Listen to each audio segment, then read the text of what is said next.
Hello and welcome to Useful Idiots Monday Morning, where we react to the Sunday morning news shows that we watch so that you don't have to. I'm Katie Halper. And I'm Aaron Maté. Good Monday morning, everybody. It's great to have you here. It's a grim edition of Monday morning because of the news in Israel-Palestine, but we'll do our best to give you the rundown of the incredibly disingenuous corporate media coverage of this unfolding event. There's a lot to discuss.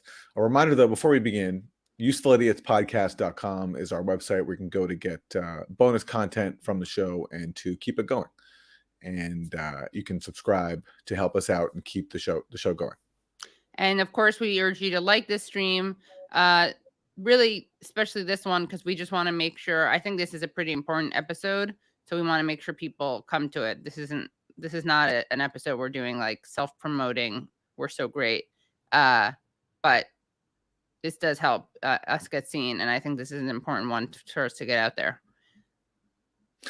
The good news is we actually have some sanity on this episode because, we cover the Sunday morning news shows, and usually that's just wall-to-wall establishment propaganda. But sometimes some truth sneaks through. And this week on CNN, they allowed on some Palestinian voices who spoke, obviously, some real truth and gave voice to the occupied Palestinian people, which is the core reason for all this unfolding carnage. And we're going to get to that. But before we get to that voice of sanity, we're going to have to get through some really awful voices of insanity. Yeah. Right. Yeah. Much more represented.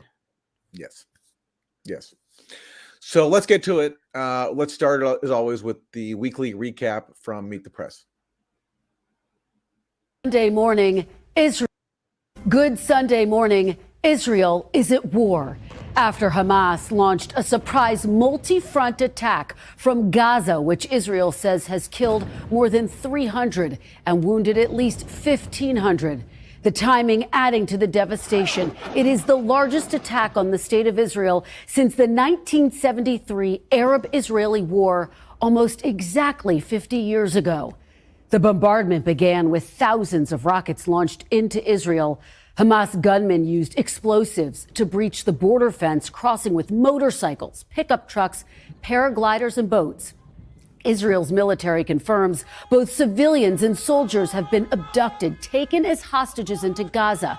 More than 300 people have been killed in Gaza in retaliatory strikes and nearly 2,000 wounded. This morning, the war threatens to expand as Israel exchanged strikes with Hezbollah in the north. The attack comes at a time of deep divisions and political instability in Israel. And as the U.S., Israel, and Saudi Arabia have been negotiating what would be an historic diplomatic agreement opposed by Iran, everyone was caught off guard in a stunning intelligence failure from Israel to Washington, with one senior U.S. military official saying, "We were not tracking this." On Saturday, a flurry of urgent calls, President Biden speaking with Prime Minister Netanyahu. The United States stands with Israel. We will not ever fail to have their back. We'll make sure that they have the help their citizens need and they can continue to defend themselves.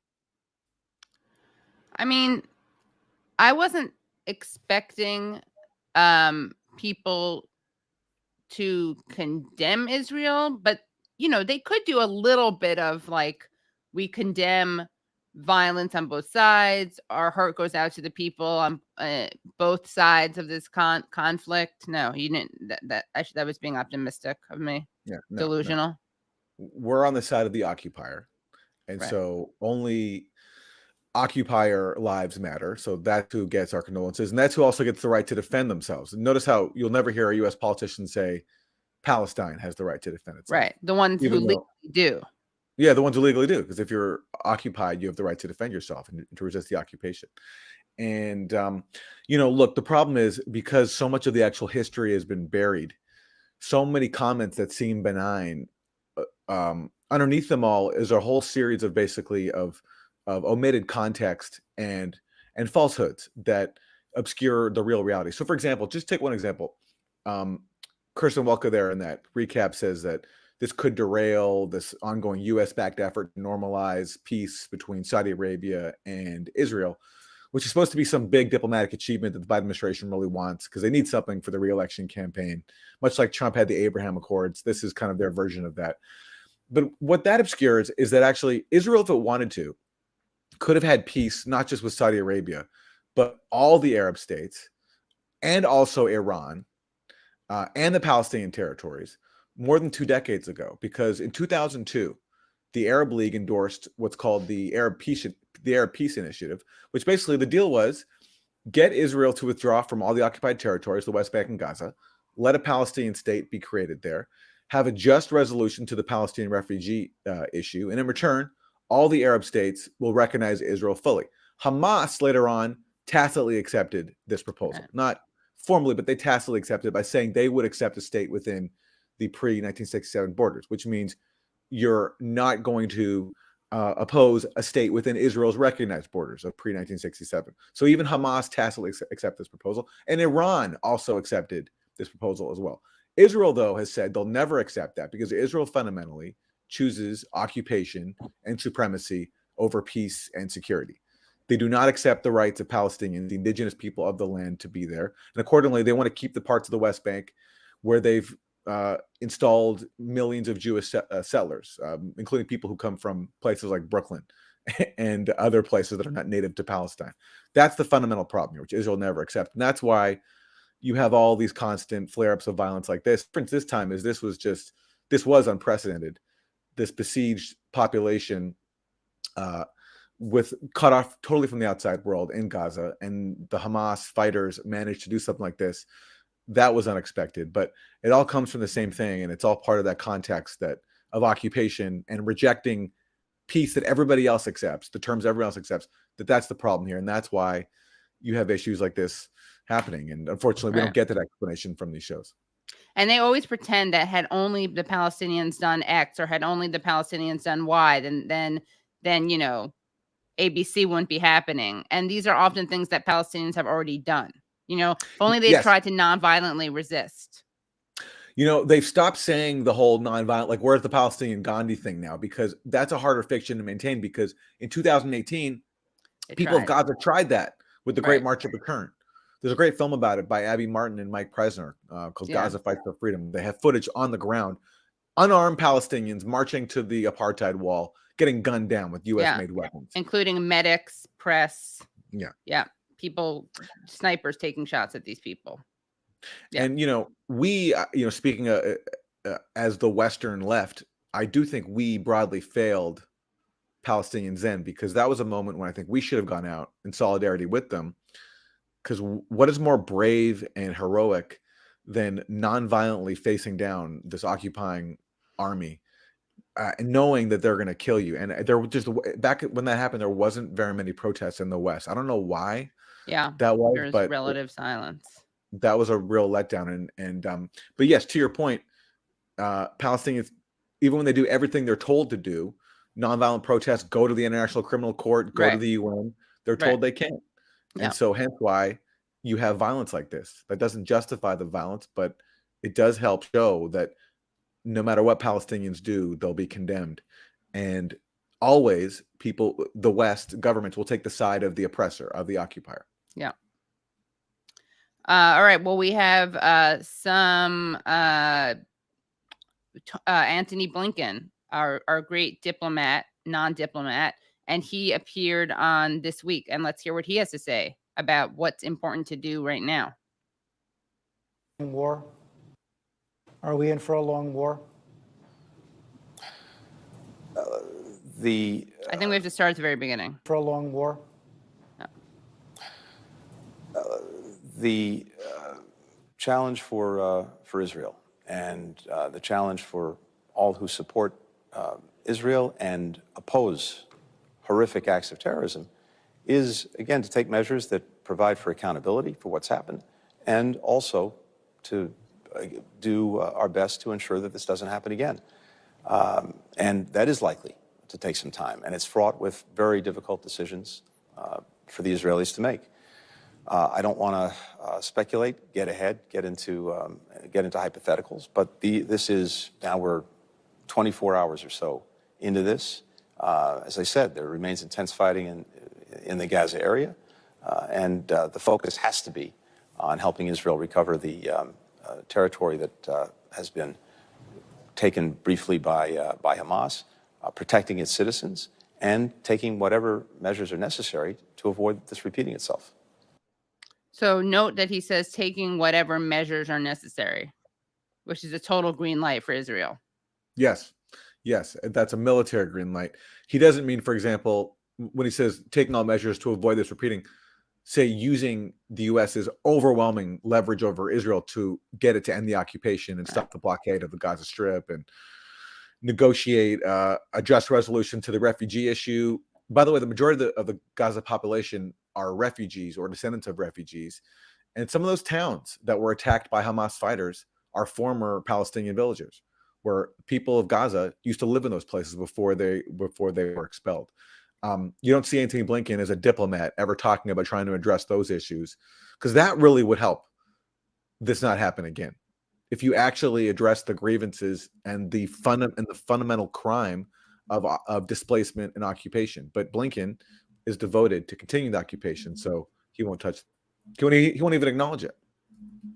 Yeah, at least he's consistent. And his being a terrible diplomat, being a non-diplomat. Yeah, It's offering absolutely nothing. It's got to be awkward being in a job where every action you take is the opposite of what you should be doing if you were doing your job. Everything you say, everything you do. He's in a tough position, but he does it so well. He does it so well. He does it so well. He does look a little uncomfortable, but as he says it, because every word is calibrated to be a lie. But to his credit, I mean, his defense, that's a tough job to pull off. So, I guess he does it pretty well. Okay, well, we have more from our Secretary of State. Should we go to 2.5 or you like 2?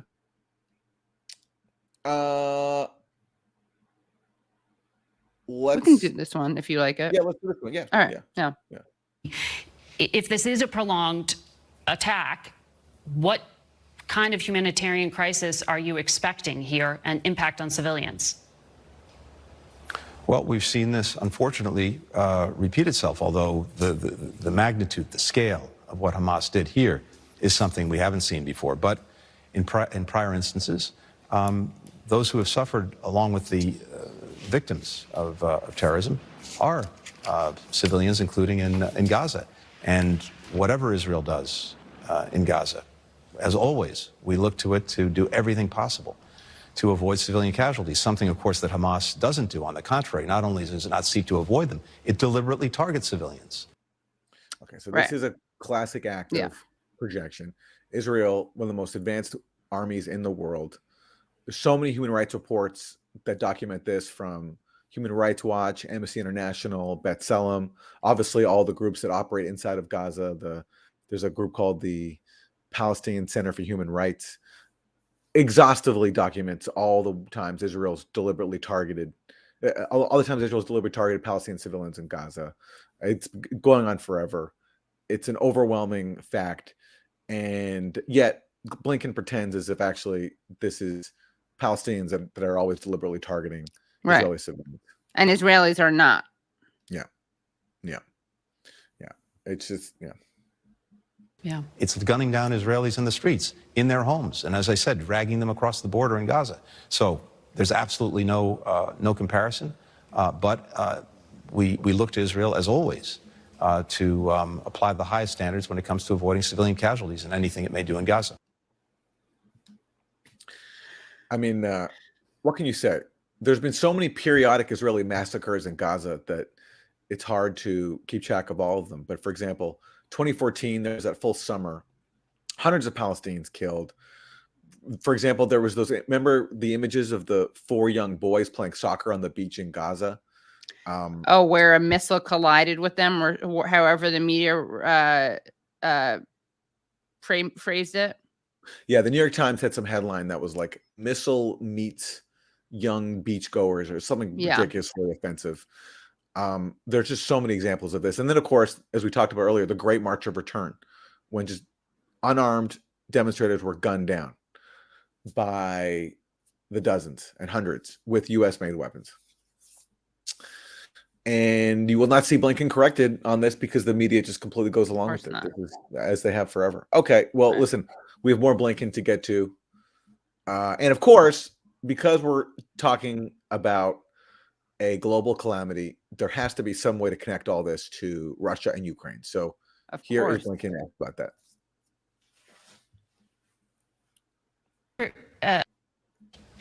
Is there a sense that this was an attempt to take advantage of the West's focus on Ukraine? No, I don't see. I mean, it's such an insane question. And the obvious question is, there was something that was taken advantage of here by Hamas. And that was, I think, the fact that Israel is so committed to its occupation of the West Bank that they moved some units from nearby Gaza over to the West Bank to help enforce the occupation, help protect the illegal settlements that brutalize Palestinians and steal their land every day. If there's any connection there in terms of what Hamas took advantage of, it's that. And that's an example of how people, countries that are committed to hegemony, occupation, they always even undermine their own security. Israel is a shining example of that, that if it actually cared about its own security within its own recognized borders by the international community, it wouldn't be occupying people and besieging them. And this is I do think if there's any argument to be made about what Hamas took advantage of, it's it took advantage of Israel's determination to enforce the occupation of the West Bank, where Israel basically carves up the West Bank, takes what it wants, and gives Palestinians the scraps.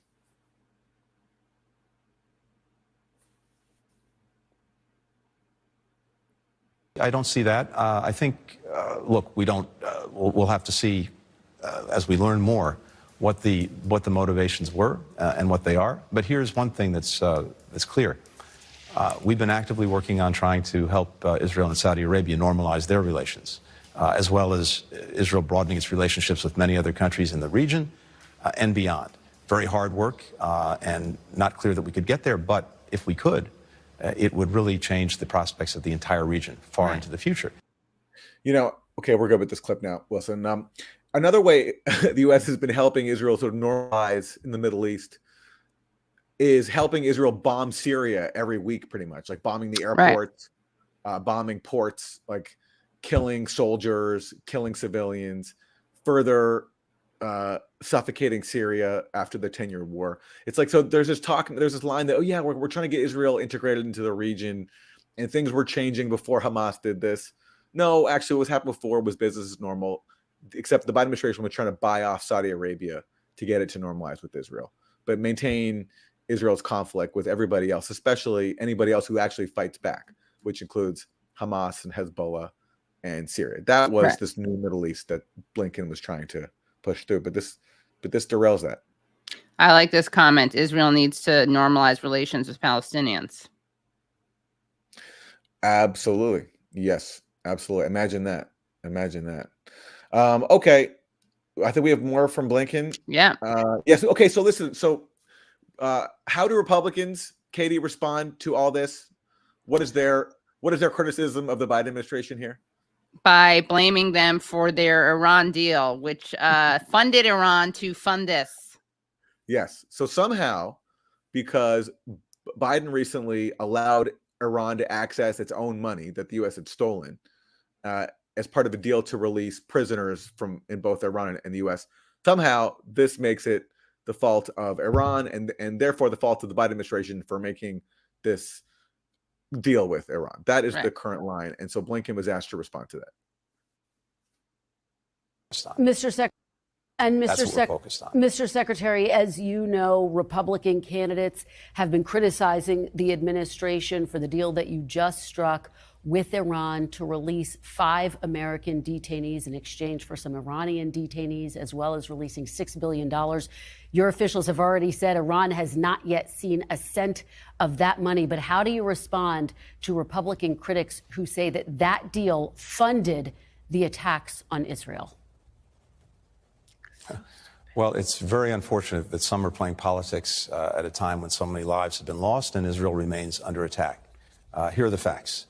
The facts are that these were not U.S. taxpayer dollars. These were Iranian resources that had accumulated from the sale of its oil that were stuck in a bank in South Korea from day one.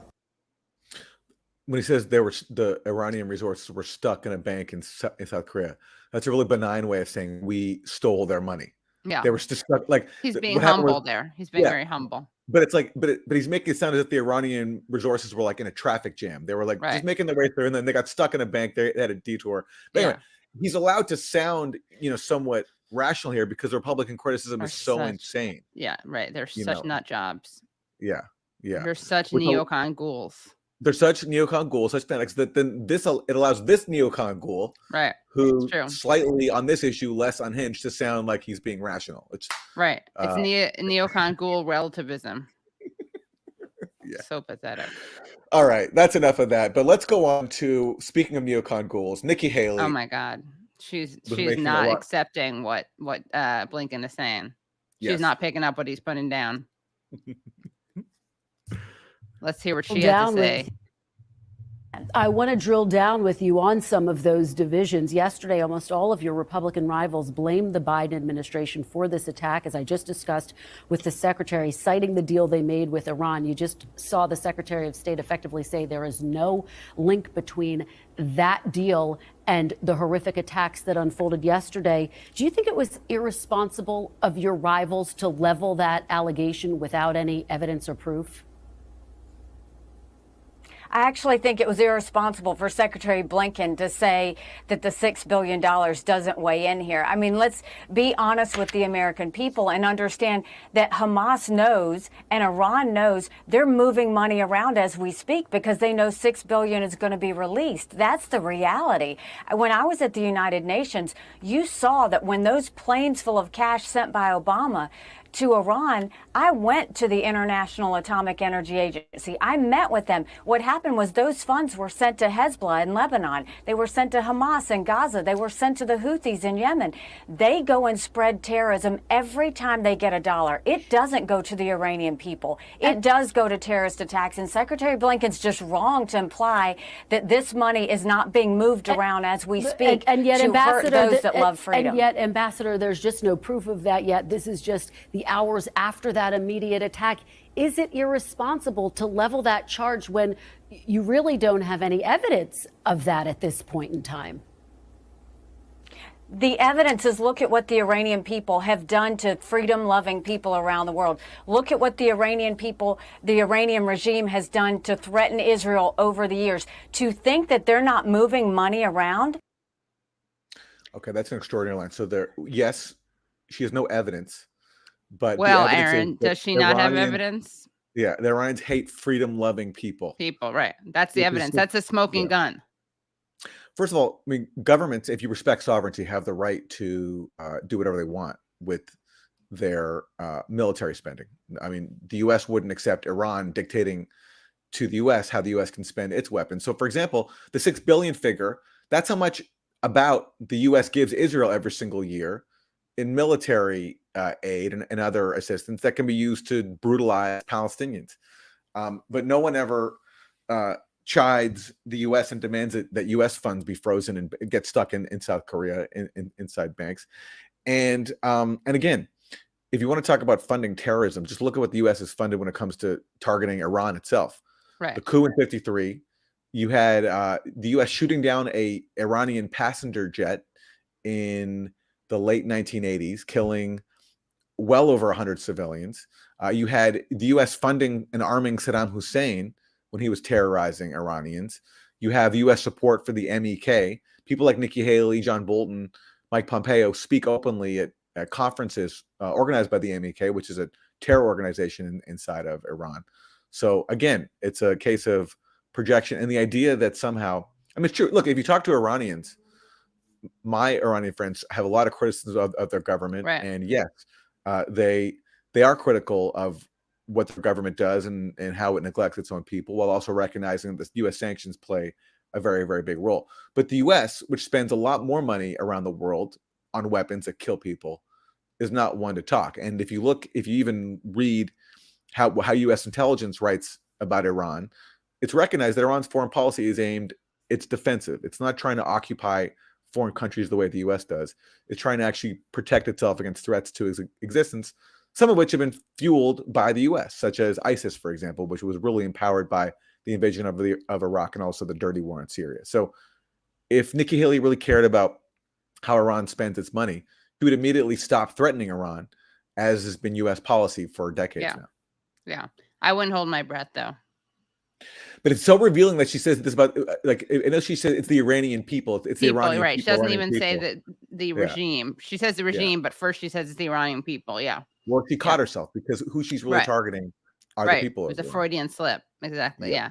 Yes. Well, don't worry, guys. We have more Nikki Haley for you. And she wants you to know something. She has a very important message for you. Some more of Nikki Haley on Meet the Press. And then don't worry, we got even more Nikki Haley. Because if you like her on Meet the Press, wait till you see her on Fox News. Do you see this to what extent do you see this as a major intelligence failure?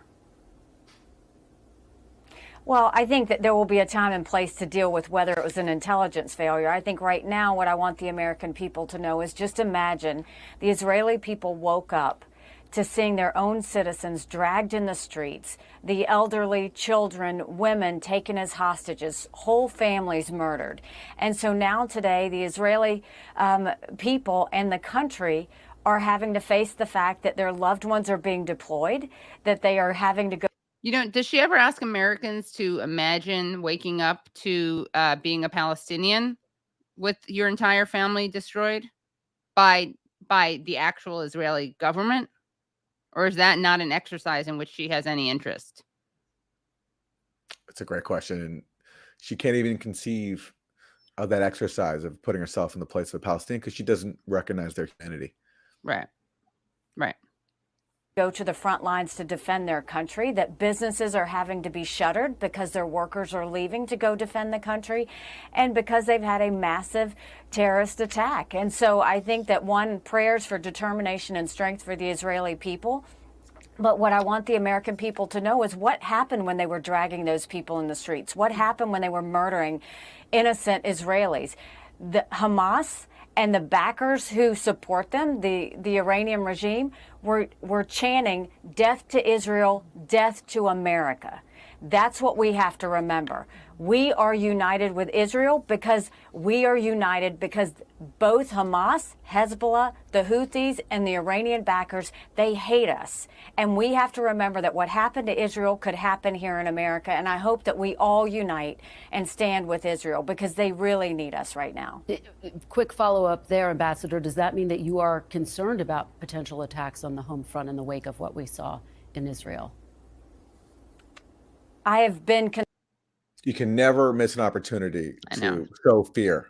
Never, ever, ever. Every incident. Right. Let's use this as a chance. Hamas is what? So what's going to happen? Hamas. Somehow. Wait. You. Yeah. Okay. She's gonna. Yeah. You want to know what's going to happen, Aaron? You better let Nikki lay it down. Concerned.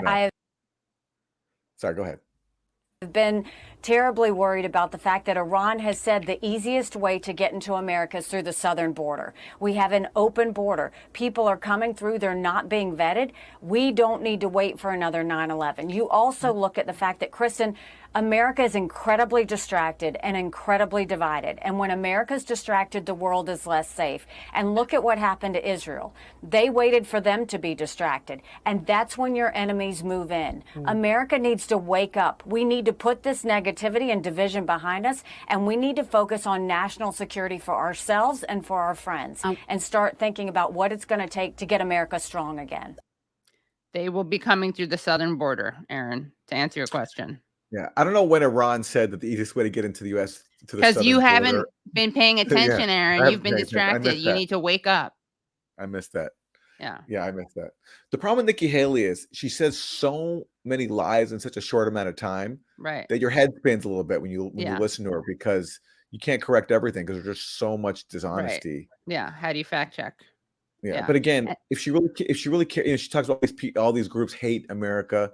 All those groups are involved in resistance to U.S.-backed atrocities. The Houthis in Yemen, like why do we know the Houthis in Yemen? Because they arose in response to the Obama administration giving a green light to Saudi Arabia to invade Yemen. Hezbollah in Lebanon, that arose. It didn't exist before Israel invaded Lebanon in 1982, killed tens of thousands of people. And why did Israel invade Lebanon? Because they wanted to wipe out the Palestinian national movement, which at that point was based inside of Lebanon. The PLO was there. And that's when Hezbollah formed as a resistance movement. Same with Hamas. In fact, initially, Israel and the U.S. actually helped tacitly support Hamas because they saw, Islamists as a good counterweight to the more to secular nationalists that were in the PLO. Right. And that was before the PLO sold out Palestinians by signing Oslo, which basically turned themselves into neo-colonial collaborators. But it's a long history. But Nikki Haley, no need to fact check her on these shows because her lies are the accepted narrative. Right. Yeah. And we have let's go to the next clip of Nikki on Fox News. Hear what she has to say.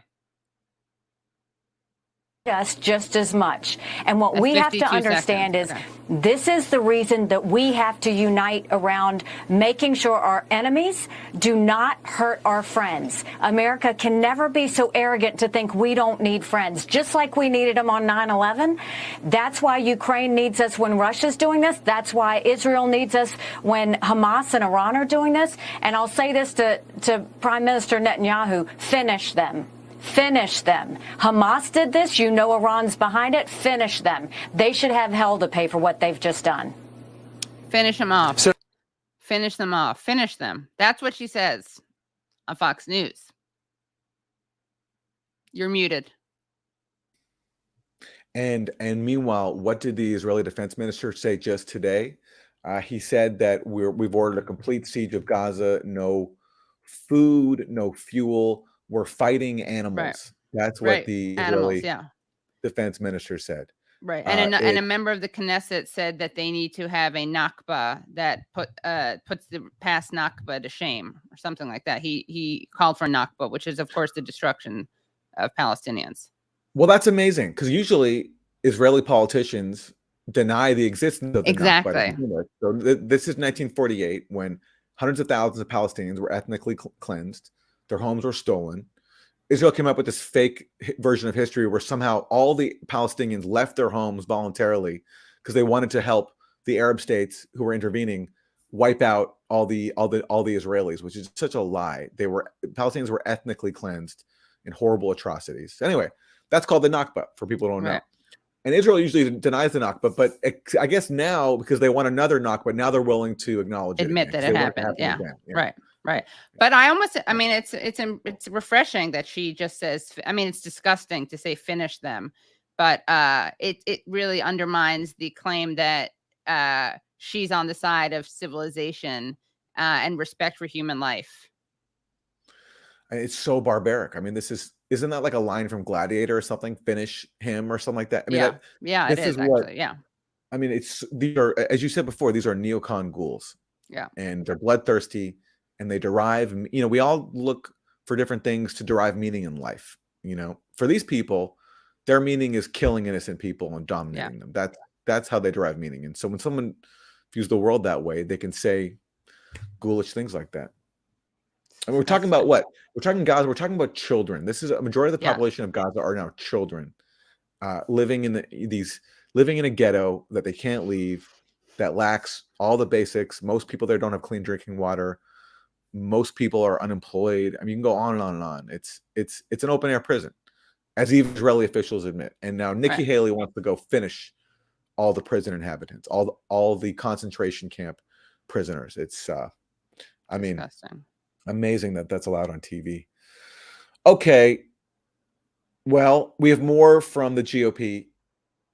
Everyone united in along with Nikki Haley in calling for blood against Palestine and somehow blaming the Biden administration because the Biden administration made some sort of small deal with Iran about releasing prisoners.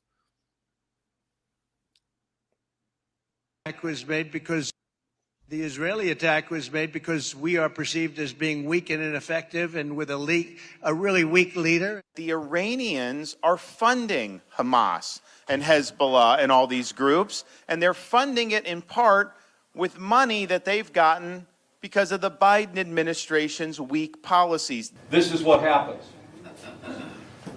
when you have a president like Joe Biden I also believe this is what happens when you have leaders in the Republican Party that are signaling retreat on the world stage. I don't know what retreat he's talking about, but okay. That would be nice if they were doing that. Yeah. Yeah. It's really incredible. So like in our political system, the dissenting party now accuses the government in power of not being hawkish enough. That's like whether it's like Trump and Right. Democrats were accusing him of not being hawkish enough on Russia. Now Republicans, when it comes to Palestine, now they're saying Biden's weak because he's not, I don't know, somehow he's not arming Israel enough, or he made one small deal with Iran that overall is so inconsequential in the grand scheme of things. Biden wouldn't even go back to Obama's own Iran deal. Imagine that. But yet, to the Republicans, all they can do is see weakness. Any kind of move that's not in the service of warmongering is deemed to be weak by these people. Yeah. Well, let's hear what the ambassador Michael Herzog has to say about Iranians' involvement when he spoke to Margaret Brennan on Face the Nation. Is armed. Hamas is armed and funded by Iran. The Biden administration says they don't have evidence that Iran was linked to this particular attack. Does Israel have evidence they were?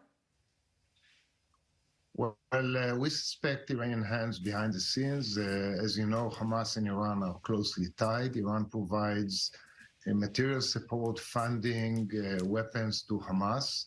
They are tied in what they call the axis of resistance, of course, resistance to the existence of the State of Israel.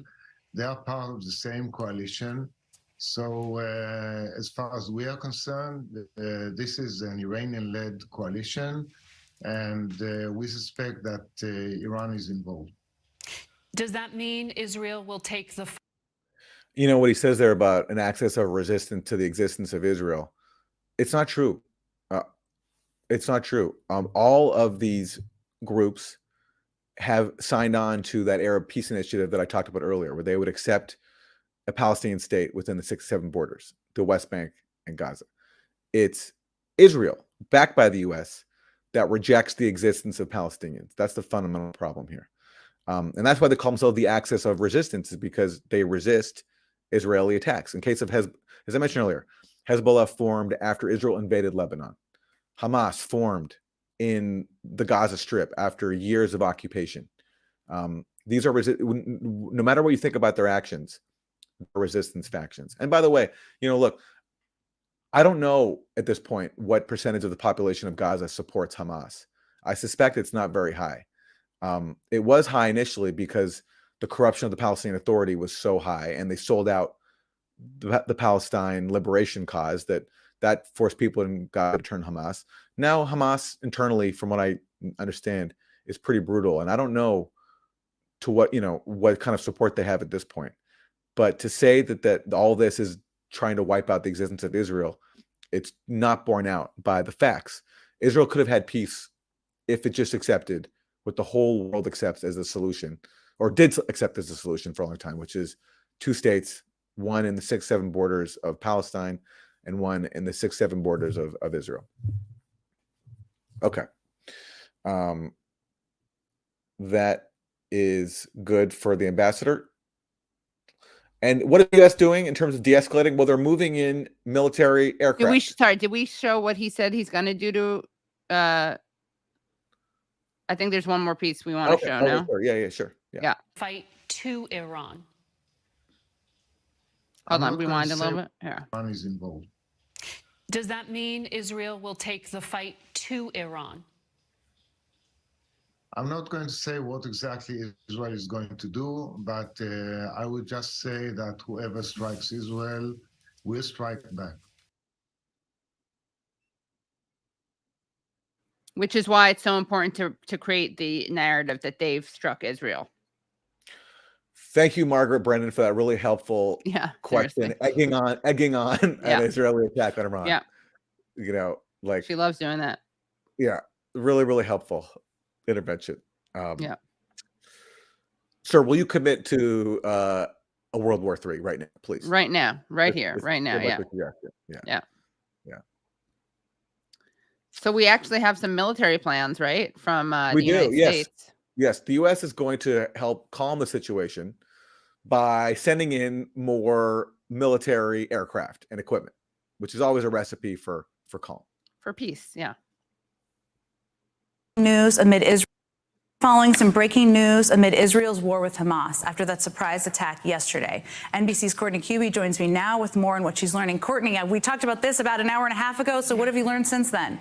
Yeah, it's sort of what we've been waiting to hear, and that is, according to two U.S. officials who are familiar with the planning, the U.S. military is planning to send some U.S. military assets closer to Israel. This would be a show of support for Israel. So we're not talking about the U.S. military getting involved in this conflict on the ground, but it would be things like U.S. Navy ships into the Med, maybe some aircraft moving closer so that they could be showing they could show their support for Israel. But in addition to that, there is still this question of whether the U.S. will have to make some effort to get Americans out of Israel. These Navy ships, these assets being closer to Israel will make that planning a little bit easier. And then if there is some sort of an ordered departure, some sort of an evacuation ordered, then they will have more assets there in the ready. Now, I have to stress, as you know, Jen, you know this well, you know this probably a lot better than I do. No evacuation has been ordered, but they are trying to get some of their assets in place should the U.S. government need to try to get Americans out of there. Jen. It's significant. They're always planning in the federal government, so that's certainly a sign of that. And it sounds like, I mean, this is pretty quick to move 24 hours after these attacks to show a sign of support, to make sure they're ready in the event they need these ships there. And it sounds like they're also preparing to maybe ask Congress for more assistance, too. So that's another piece that we'll all be watching for. You know, it's really helpful that we have a former Biden administration chief propagandist hosting a news show, because it is very helpful. Very well placed to give us the news from the Biden administration's perspective. Right. And in this case, they're sending more military aircraft. And again, always a good recipe. Militarism. What could go wrong? What could go wrong? Yeah. Yeah. And that new funding package, there's talk now of combining a funding package for Congress for Israel with one for Ukraine. So both U.S. proxies get billions of dollars in weaponry. And what a wonderful way to appease the Republicans, some of whom have voiced some concern about the Ukraine thing. They all stand behind Israel. So this is a great way for everyone to get on board, join hands in neocon unity, and approve tens of billions of dollars for both the Ukraine proxy war and Israel's occupation of the West Bank and Gaza. Yeah. Great combo. Yeah. Killer combo, literally. Yeah. Well, let's hear what Mayor Adams had to say when he was asked about an all-out for Palestine protest that happened on Saturday. And he's going to be asked about Kathy Hochul, Governor Kathy Hochul's condemnation of said protest. In fact, Wilson, can we show Kathy Hochul's tweet about this protest? And then we'll get to... Okay. The people of Israel are facing violent terrorist attacks and civilian kidnappings. I condemn plans to rally in Times Square tomorrow in support of the perpetrators of these horrific actions. The planned rally is abhorrent and morally repugnant. Now, this was not a rally in support of horrific actions. This was a rally in solidarity with Palestinians who are now going to be at the receiving end of a war on the part of Israel. Let's hear what Mayor Adams had to say. Condemned a protest. I saw your governor condemned a protest that's supposed to be held in Times Square that's described as in support of the perpetrators of the attack. Is that going to take place? And security-wise, are you concerned? Like, wasn't this organized by the DSA or something? They were part of it. Yeah.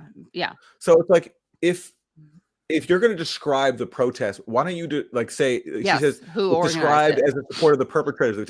Why don't you actually quote the organizers? Like, did the organizers say we're organizing to support Hamas? Right. Exactly. I somehow doubt that. I doubt that. What they're probably supporting is the cause of Palestinian liberation. Yeah. And if you're going to describe them, if you're going to talk about how they're described, you should at least quote them how they describe themselves, rather than how some opponent describes them. Who's condemning it, literally. You're quoting the person condemning it, yeah.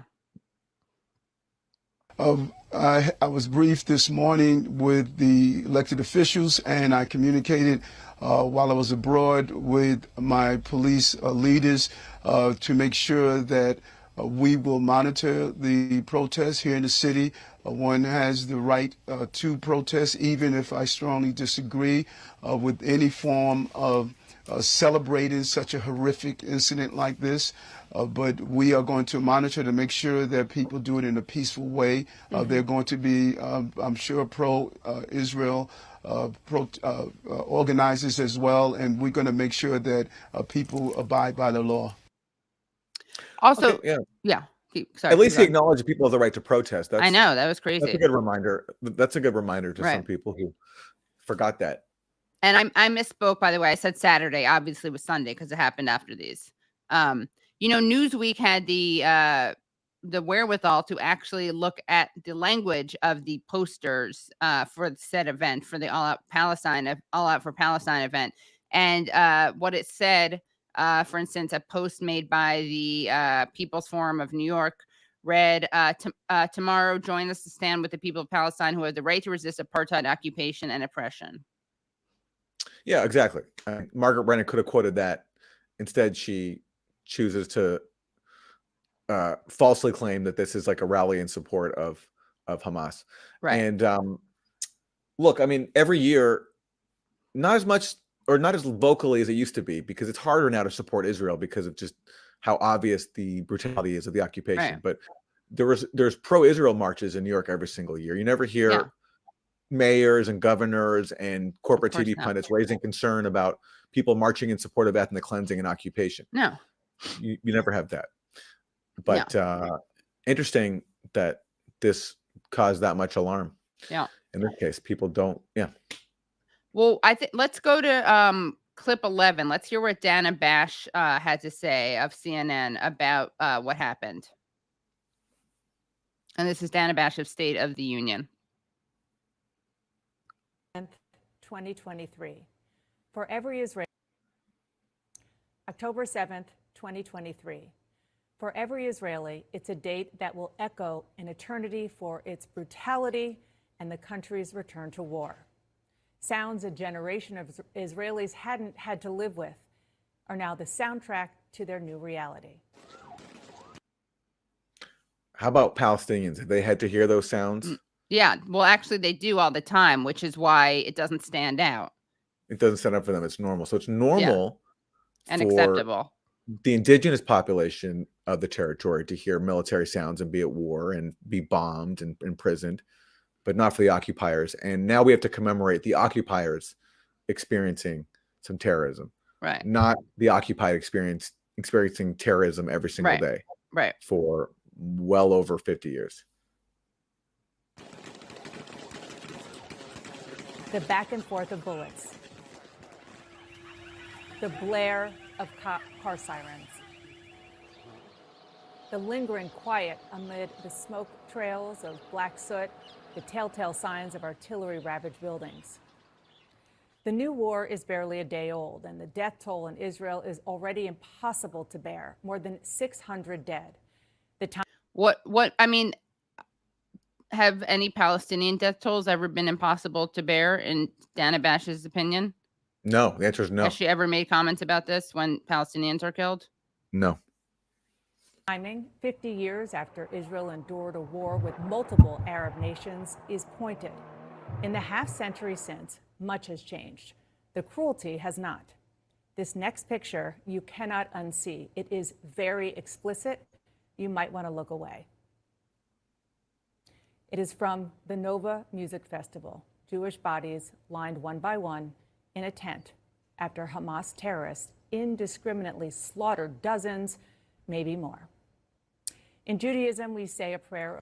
So I've never seen her show a photo of dead Palestinian families who've been for example, slaughtered.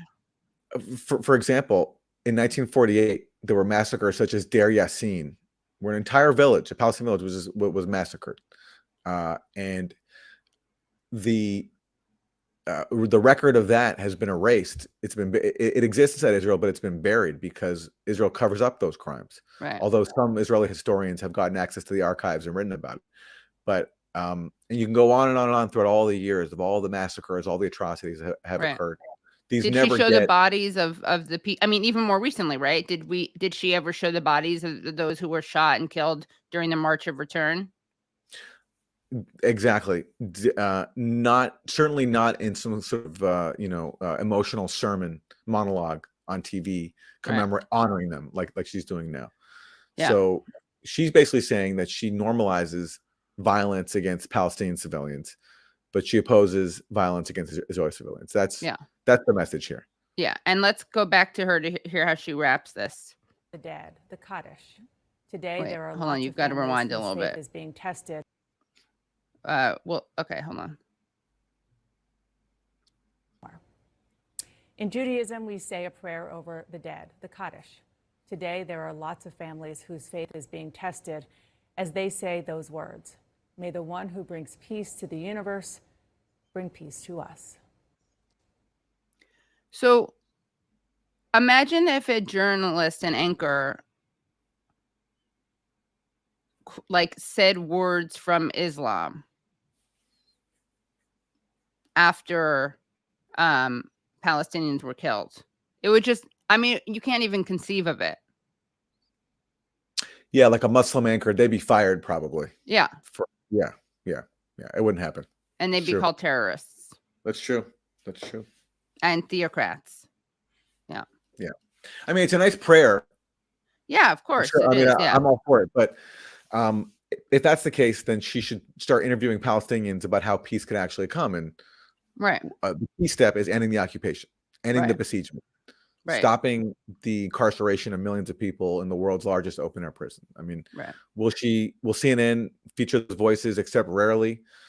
Not really. But there was actually one Palestinian voice allowed on CNN, which we're going to get to shortly. But first, who are we hearing from next? Oh my God, we got to hear from Jen Psaki. We're going to hear from Jen Psaki, who has Avi Meir on, who is the editor-in-chief of the right-wing Jerusalem Post. Now, more than even what he says is just the fact that this person is the editor of the Jerusalem Post, because this is someone who whose bio includes working as a spokesman for the IDF, for the Jewish Agency for Israel, and he did communications for the American Jewish Committee. So he kind of, like Jen Psaki, has gone from being a spokesperson to someone in the media, ostensibly as an editor, someone with some objectivity. And I should also give Jen Psaki credit because, as you mentioned, Aaron, of course, in this great revolving door of directly working for politicians and then doing their bidding as a media figure. She, of course, has gone from working for Biden to working for MSNBC. But it's also worth noting that she was a senior advisor to West Exec, where she did crisis communications for the Israeli facial recognition software company, AnyVision. And I think that's relevant. So you basically have two Israel lobbyists chatting to each other. Okay, let's hear what they have to say. I wanted to ask you earlier today, you posted that your publication, The Jerusalem Post, was under cyber attack. How are those attacks impacting your paper's work, and what's the status at this point in time? Well, look, Jen, at a moment where the most important thing is accurate information and truth coming from the ground, we have been under sustained attack really since the early hours of yesterday morning. Our website has been on and off throughout that period. Right now, I believe it's on. There have been several periods, including several hours, in which it was taken completely offline by a coordinated attack. In the past, we found that those attacks have been directed by state actors. You can probably surmise who I'm referring to. That is certainly possible now as well. There's clearly a very concerted effort to ensure that the truth is not getting out there and people are not hearing the reporting from the ground. Of course, we will not let that deter us. We're available on all social media platforms and our website is back up and running at this time. You know, I actually can't surmise who he's talking about when he's talking about state actors. Like, am I supposed to think it was Russia? Because that's what we're told on MSNBC constantly. Right. But Russia and Israel actually have an alliance, so I don't know if that flies. Maybe he means Iran. Yeah. Anyway, some bad guy state. It has Yeah. to be some bad guy state. Yeah. But listen, this is dire, and maybe we need a new television network that can just give us constant updates as to whether or not the Jerusalem Post Exactly. is online or not. I think he and Jen Psaki should do it. Yeah. They should just have a Jerusalem Post-ometer. Yeah, like just checking every minute, like Avi, is a Jerusalem Post website online? Yes. Okay, Right. thank you. And then come back in one more minute. That's really important. This is someone, by the way, who, as Ali Abu Nima at the Electronic Intifada has pointed out, Avi Meir has whitewashed protests that chanted death to Arabs. He's also gone recently, like today or yesterday, he's been very disgusting in his attacks on Rashida Tlaib for her comments, because she, of course, dares to acknowledge Palestinians as human beings. I also want to just read this because we cited the IDF minister, but so what he said verbatim was, "We are fighting human animals and we act accordingly." Also, before we get to this final clip, Wilson, do you have that newspaper article? If not, I can just read it. I just want to share, lest anyone think that there's lest anyone doubts that there's a major media bias in the coverage of this occupation. Let's take a look at how The Guardian described something the other day. Gaza Strip protesters received bullet wounds to ankles. Medics report. I hate it when I receive a bullet wound to the ankle. Yeah. Basically, someone offers it to me, the bullet wound, and I receive it, and then I'm like, oh God, I wish I hadn't received that bullet wound. That was such a mistake that I made in receiving the bullet wound. Yeah, I know. Why'd you get your foot? Why'd you put your ankle in front of a bullet? Yeah. So just an example. You kind of can't make it up. So you want to introduce our final clip, which is actually kind of shockingly gives voice to the Palestinian perspective. Yeah. So most of the Sunday news shows totally ignored Palestinian voices. Instead, it was just basically a collection of neocons and even more hawkish neocons from the Republican Party. But in the case of Fareed Zakaria, he had on a few Palestinian voices, and one of them is Mustafa Barghouti. He's based in the West Bank. He's a longtime Palestinian politician, not affiliated with Hamas or with Fatah, the dominant faction in the West Bank. And he had some very powerful words.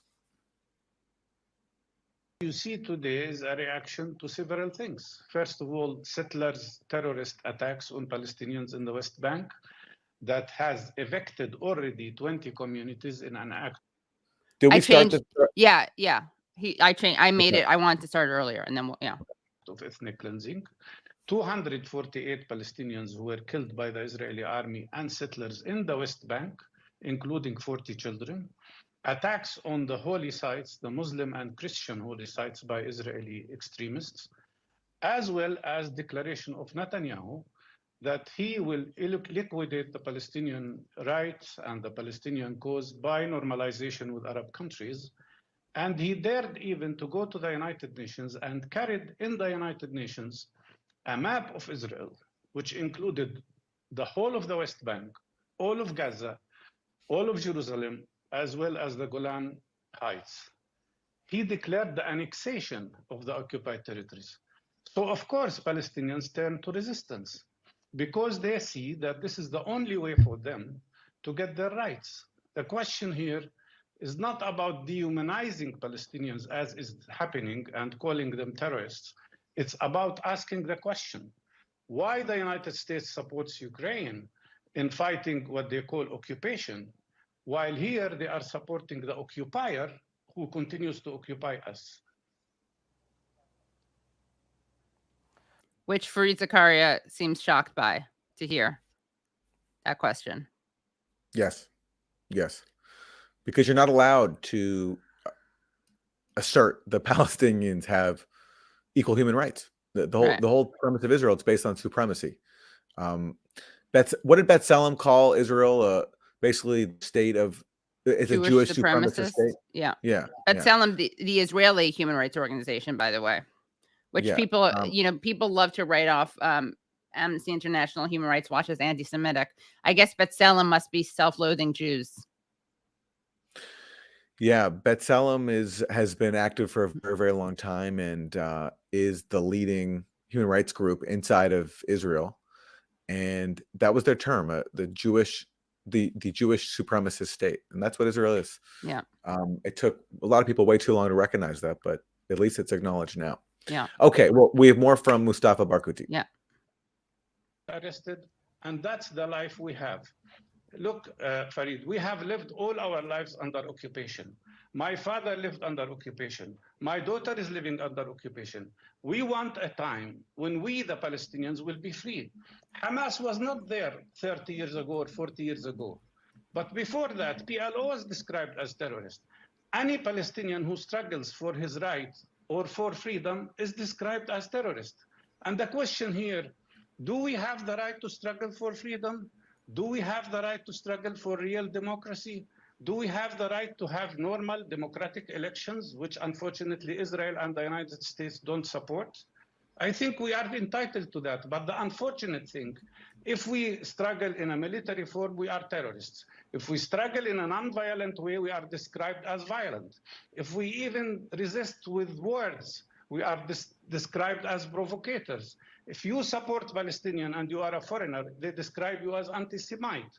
And if you are a Jewish person, and there are many of those, who supports Palestinian cause, they call him self-hating Jew. This should end. It doesn't make sense. We should all have equal life. We should all have peace. We should all have justice. And we should all live in dignity. The main way to achieve that is to end occupation, end the system of apartheid that I am sure no Jewish person can be proud of. Time has come for that, and time has come for justice and freedom. If we achieve that, there will be no violence and nobody will be hurt. Amen to that. Yes.